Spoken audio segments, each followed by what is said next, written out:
सुप्रभात छात्रों, आप सभी छात्र कैसे हैं? मैं उम्मीद करती हूँ कि आप सभी छात्र कैसे अच्छे हैं और अपने घरों में सही सलामत होंगे। तो विद्यार्थियों बताइए कि ये आपके सामने कुछ चित्र हैं, तो बताइए ये चित्र किस चीज के हैं?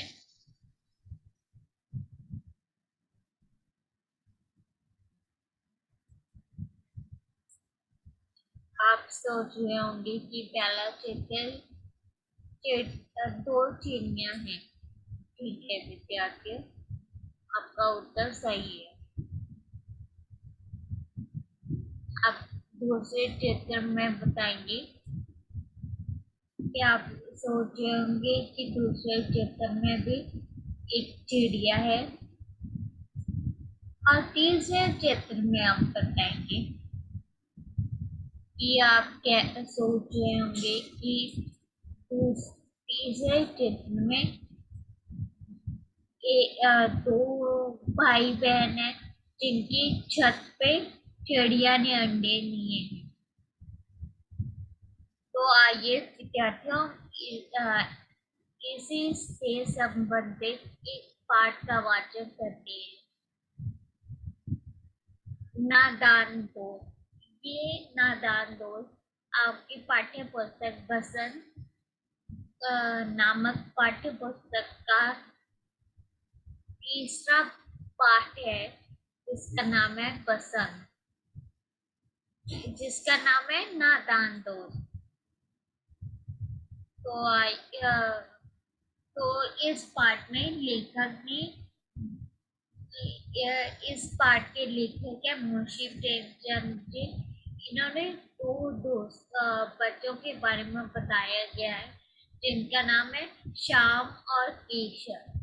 श्याम और केशव दोनों ही बड़े प्यारे बच्चे होते हैं और छोटे से बच्चे हैं। तो इनकी मन की व्यथा को बताया गया है इस पाठ में।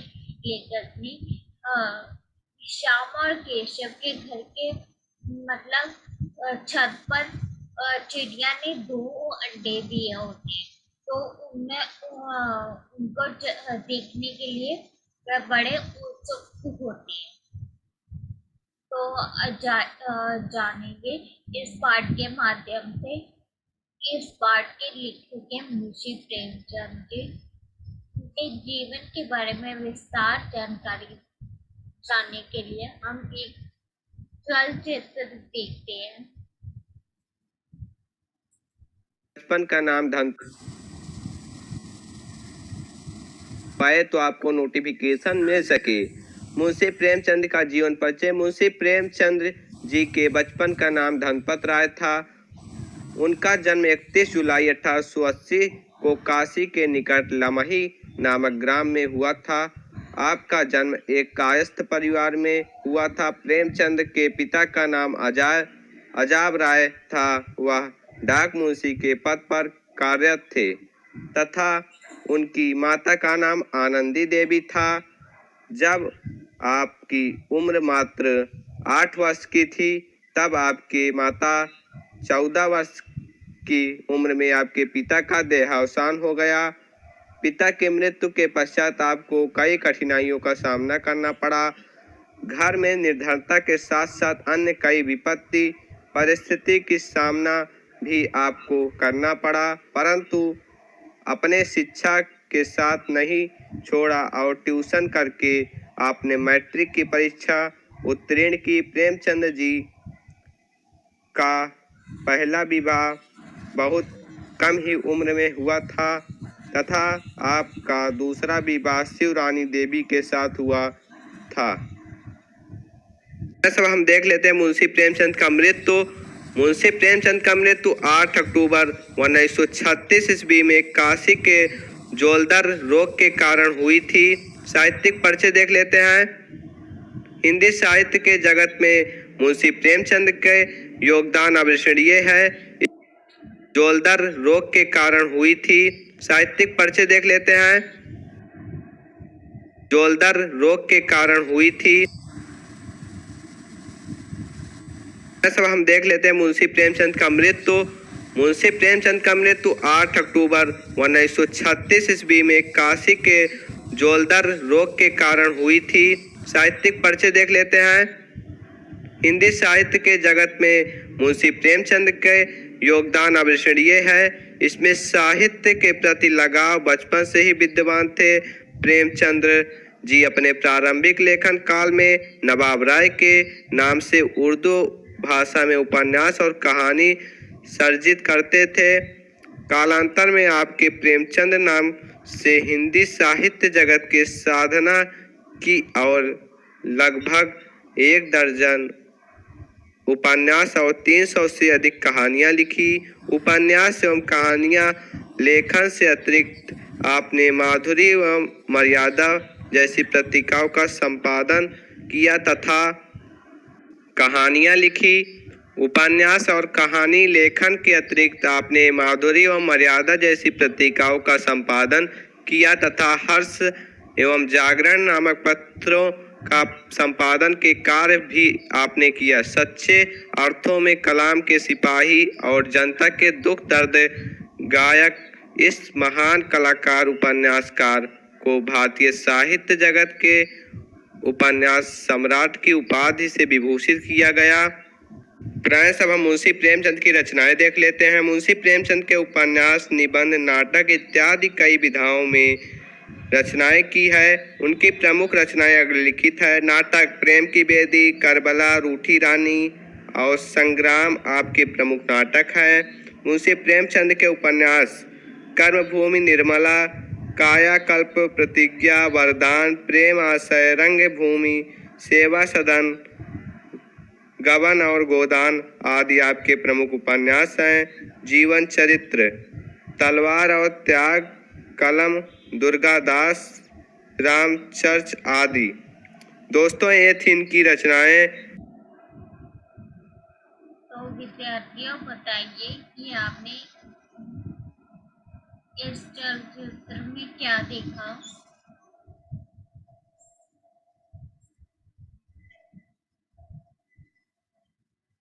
ये चलचित्र मुंशी प्रेमचंद जी के जीवन के बारे में था कि उनका मूल नाम गणपत राय था और उनका जन्म 31 जुलाई 1880 में लम्बी नामक गांव जो कि वाराणसी में स्थित है वहां पे हुआ और उनका निधन 8 अक्टूबर 1936 को वाराणसी में हुआ।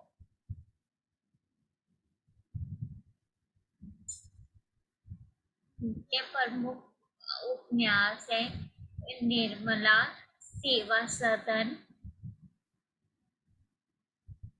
निर्मला, सेवा सदन, रंगभूमि, गर्म भूमि, गोदान, ये उनके प्रमुख उपन्यास है।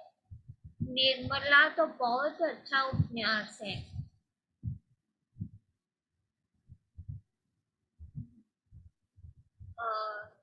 और इन्होंने कई निबंध भी लिखे और कई कहानियां भी लिखी, जैसे कि कहानियां है मानसरोवर, लगभग लगभग ये कहानियां 8 भागों में मानसरोवर नाम से प्रकाशित है। इनमें से लगभग 300 कहानियां इसमें संकलित है। ठीक है विद्यार्थियों, तो ये इनका जीवन परिचय हुआ। अब जानते हैं, आपके सामने एक प्रश्न है, नादान दोस्त पाठ के लेखक कौन है। कृष्णा सोबती, प्रेमचंद, विनय महाजन, विष्णु प्रभाकर। तो आप अपना उत्तर दीजिए विद्यार्थियों। मैं आशा करती हूँ कि आप सभी ने अपना उत्तर दे दिया होगा। इनके लेखक है प्रेमचंद जी। हमने पीछे ही पढ़ा कि नादान दोस्त पाठ के लेकर प्रेमचंद जी हैं। ठीक है विद्यार्थियों,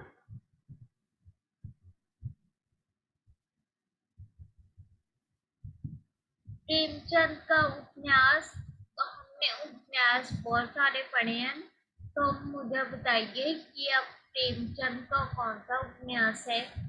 सेवा सदन, लोहे की चील, दर्शी किताब, मैदान अमल।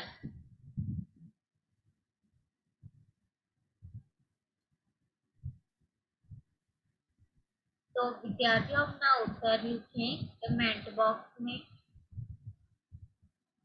इनका प्रमुख उपन्यास है सेवा सदन।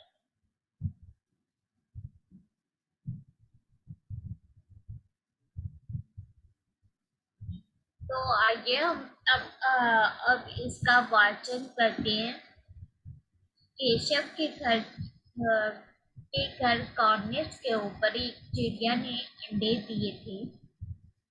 केशव और उसकी बहन श्यामा दोनों बड़े ध्यान से चिड़िया को वहां आते जाते देखा करती। सवेरे दोनों आंखें मलते कॉर्निस के सामने पहुंच जाते और चिड़ा और चिड़िया दोनों को वहां बैठा पाती।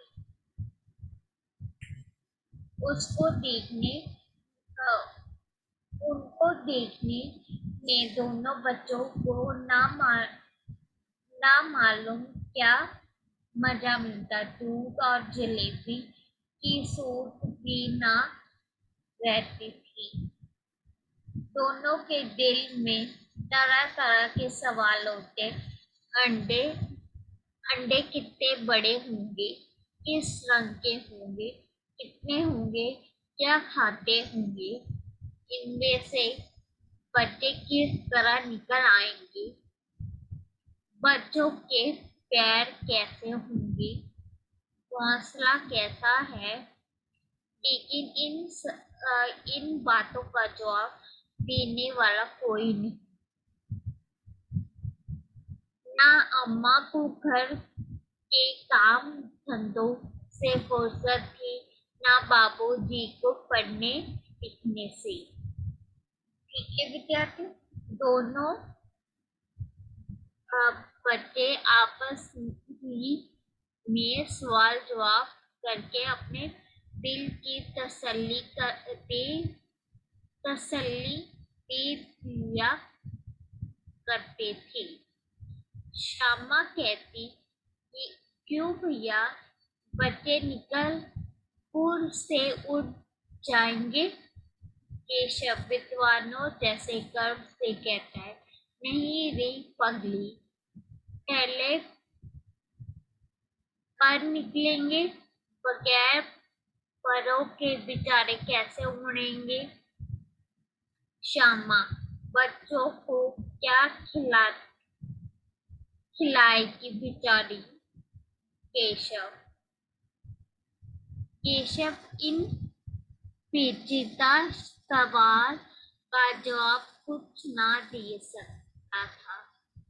इस तरह तीन चार दिन गुजर गए।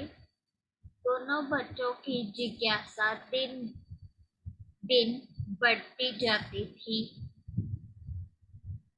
अंडों को देखने के लिए वह अधीर हो उठते थे। उन्होंने अनुमान लगाया कि अब जरूर बच्चे निकल आए होंगे। बच्चों के चारे का सवाल अब उनके सामने आ खड़ा हुआ। तो विद्यार्थियों आप इसका वाचन कीजिए तथा कठिन शब्दों को रेखांकित कीजिए।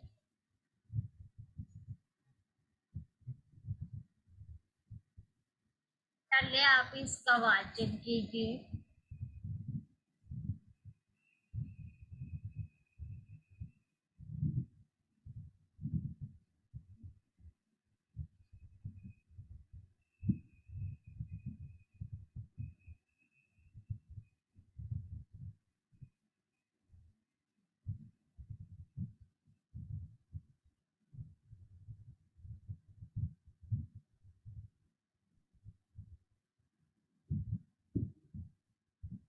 तो विद्यार्थियों, आपने बहुत अच्छा वाचन किया। तो अब इसके कठिन शब्दों को रेखांकित कीजिए।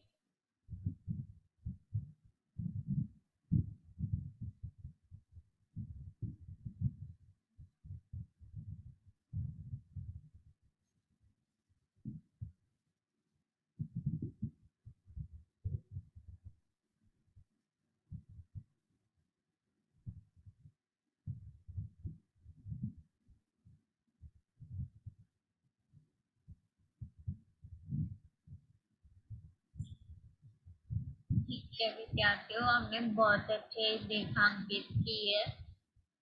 अब केशव, मैंने बताया था केशव एक बच्चे का नाम है। तो केशव हो गया नाम। घर, घर मतलब जैसा हमारा घर होता है वैसे उनका घर होता है।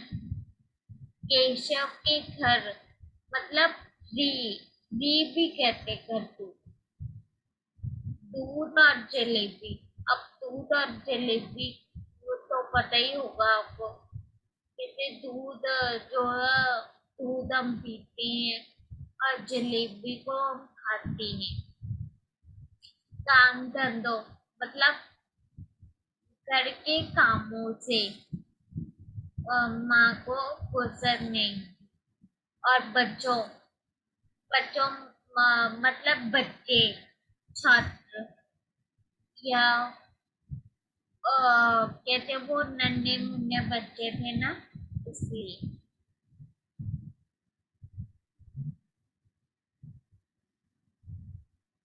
तो कौन, मैंने भी आपके लिए कुछ अर्थ लिए। कौन इज फुर्सत, तसल्ली, पेचीदा, इनके अर्थ बताइए।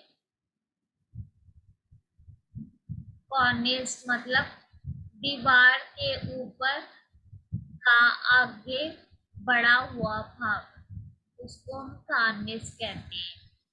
फुर्सत खाली समय, तसल्ली सात्वना, पेचीदा मुश्किल। अब विद्यार्थियों आपको अर्थ तो पता चल गया, इसकी व्याख्या बताइए।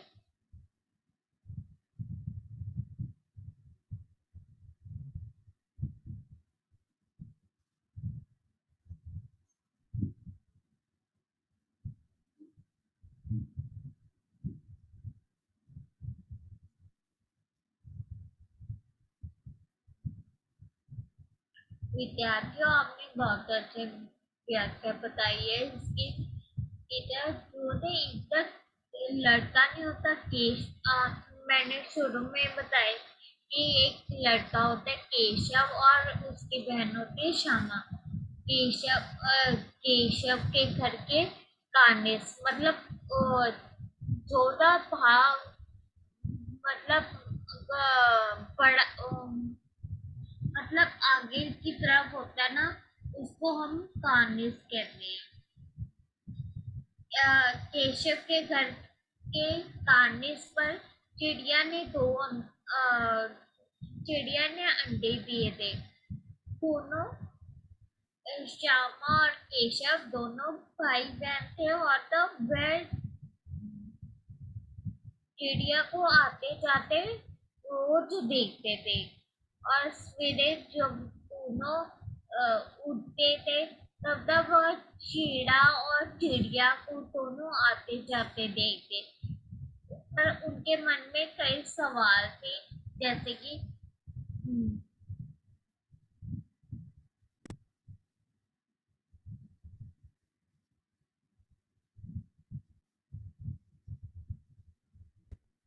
उनके मन में कई तरह के सवाल थे, जैसे कि अंडे कितने होंगे, किस रंग के होंगे, कितने होंगे, क्या खाते होंगे। इस तरह के उनके मन में सवाल आते जाते रहते थे। पर वह अपनी माँ बाबू जी के से भी नहीं सवाल कर पाते थे, क्योंकि माँ वो घर के काम धंधों से फुर्सत नहीं मिलती थी और बाबूजी को पढ़ने लिखने से उनके ना मम्मा और पापा दोनों को काम धंधों से फुर्सत नहीं थी, इसलिए दोनों आपस में ही बातें करते रहते।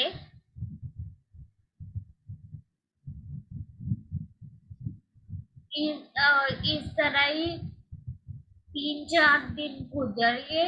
दोनों बच्चों की जिज्ञासा मतलब उत्सुकता दिन ब दिन बढ़ती जा रही थी और वह अंडों को देखने के लिए बहुत ही ज्यादा उत्सुक थे। ठीक है विद्यार्थियों, आपको समझ में आ गया? ठीक है विद्यार्थियों, मैं आशा करती हूँ कि आपको समझ में आ गया हो। तो मैंने आपके लिए प्रायवाची शब्द लिखे, तो मुझे सबसे पहले बताइए कि प्रायवाची का अर्थ क्या होता है? प्रायवाची का अर्थ होता है समानार्थक शब्द। मैंने आपके लिए 2 शब्द लिखे, नादान और दोस्त। इनका प्रायवाची बताइए। नादान का अर्थ प्रायवाची शब्द 2 होते हैं, अज्ञानी, बेसमझ। दोस्त मतलब मित्र और सहपाठी। वाक्य बनाओ। फुर्सत, तसल्ली। फुर्सत का वाक्य बनाइए और तसल्ली का।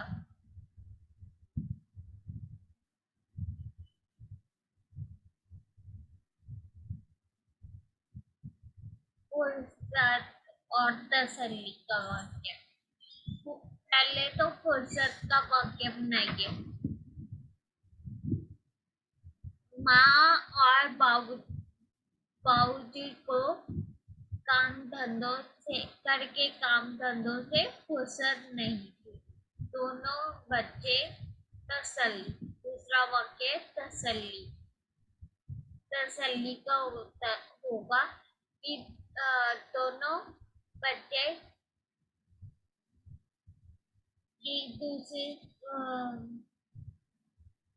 एक दूसरे से बातें करके अपने मन को तसल्ली दे देते। तो मैंने आपके लिए एक प्रश्न लिखा है, जब इसका उत्तर बताएंगे। चिड़िया ने अंडे कहाँ लिए थे? कॉर्निस पे, खिड़की पे, छत पे। कॉर्निस पे, कॉर्निस पे, खिड़की पे, पेड़ पे।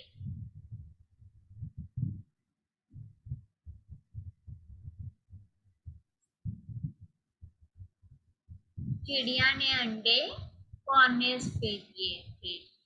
ठीक है विद्यार्थियों,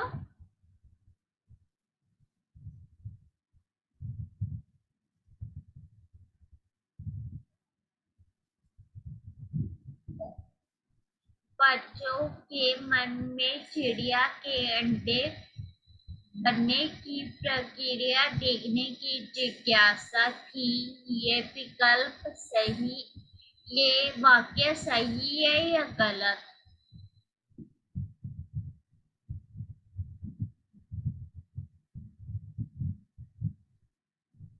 बच्चों, आप इसको उत्तर दीजिए। इसका उत्तर है सही।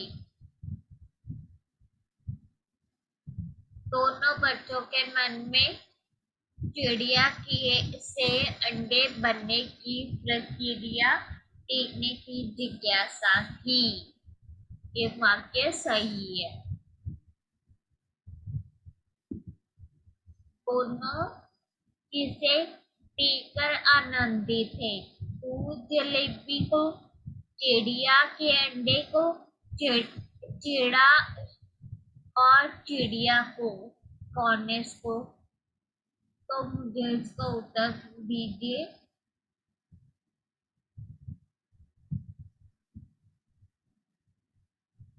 दोनों बच्चे किसे देख कर आनंदित होते थे?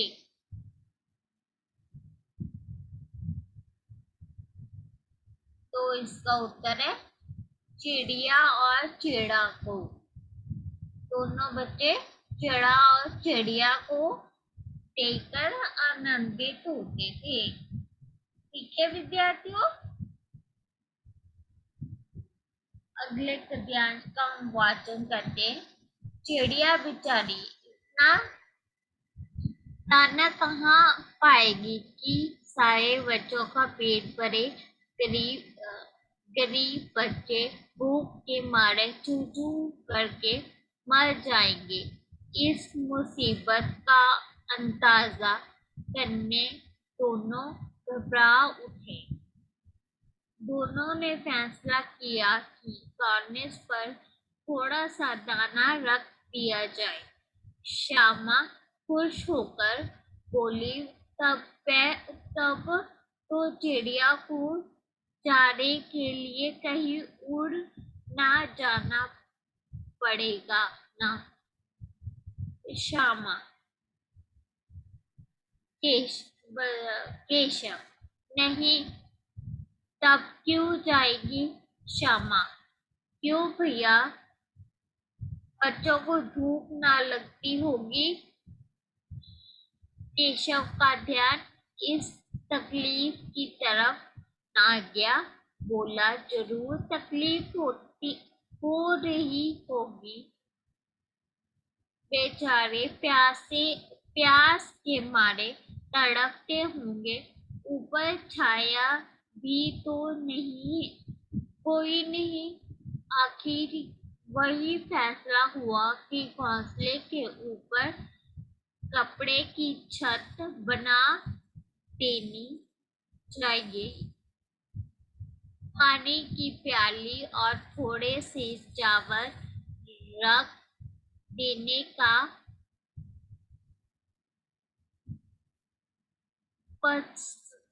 प्रस्ताव भी स्वीकृत हो गया। दोनों बच्चे बड़े चाव से काम करने लगे। श्यामा माँ की आंख बचाकर मटके से चावल निकाल लाई। केशव ने पत्थर की प्याली का तेल चुपके से जमीन पर गिरा दिया और उसे खूब साफ करके उसमें पानी भरा। जब चांदनी के लिए कपड़ा कहाँ से लाए? सिर्फ ऊपर बगैर पिछड़ियों के कपड़े ठहरेंगे कैसे? और पिछड़ियाँ खड़ी होंगी कैसी?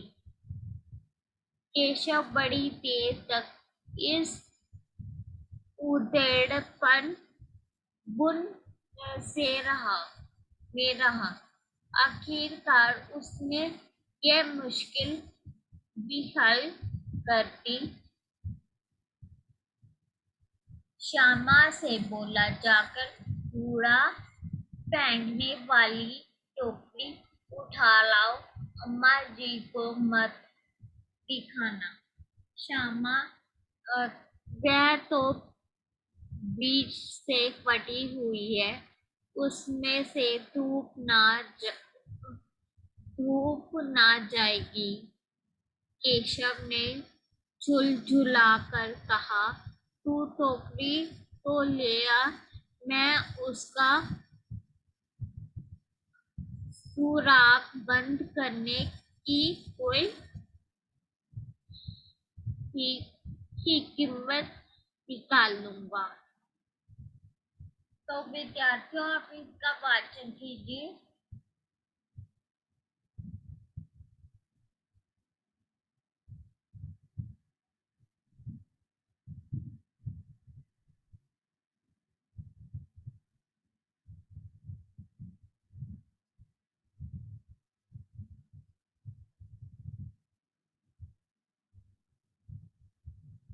तो इसकी कठिन शब्दों को रेखांकित कीजिए विद्यार्थियों।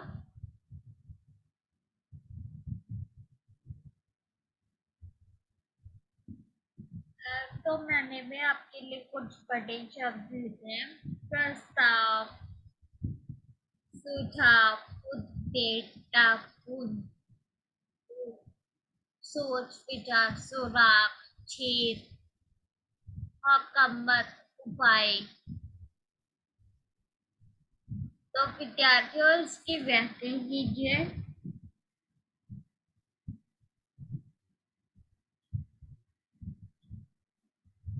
तो विद्यार्थियों आपने सही बताया इसकी व्याख्या। मैं बताती हूँ कि चिड़िया, बच्चे सोचते होंगे कि चिड़िया इतना दाना कहाँ से लाएगी, अपने इतने सारे बच्चों को खाना कहाँ से देगी, बेचारे नहीं तो भूखे मारे मर जाएंगे। और वह मन ही मन में सोचते हैं कि जब बच्चों को धूप तो लगती होगी, तो श्यामा मतलब केशव एक सुझाव देता है कि जाकर कूड़े की टोकरी उठा ला। पर श्यामा बोलती है कि उसमें तो एक सुराख है। तो केशव कहता है उसे मैं बंद कर दूंगा, तू उठा ला बस। ठीक है विद्यार्थियों, तो मैंने आपके लिए वाक्य बनाओ लिखे हैं, तो मुझे बताइए। सुझाव, सोच विचार, सुराग। सुझाव, हमें बड़ों से कोई ना कोई सुझाव जरूर मिलता है। हमें हर काम सोच विचार के करना चाहिए। सुराग मतलब छेद।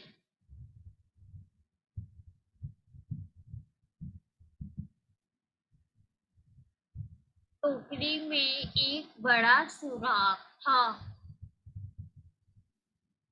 ठीक है विद्यार्थियों, तो अब मुझे आज हमने कहते नादान दोस्त के बारे में पढ़ा कि उसके लेखक मुंशी प्रेमचंद जी हैं। तो मुझे इन सवालों को जवाब दीजिए। अंडों के प्रति केशव और श्यामा के मन में क्या क्या सवाल उठे? इसका उत्तर है, अंडों के प्रति केशव और श्यामा के मन में सुझाव उठे कि बच्चे कितने होंगे, किस रंग के होंगे, क्या खाते होंगे।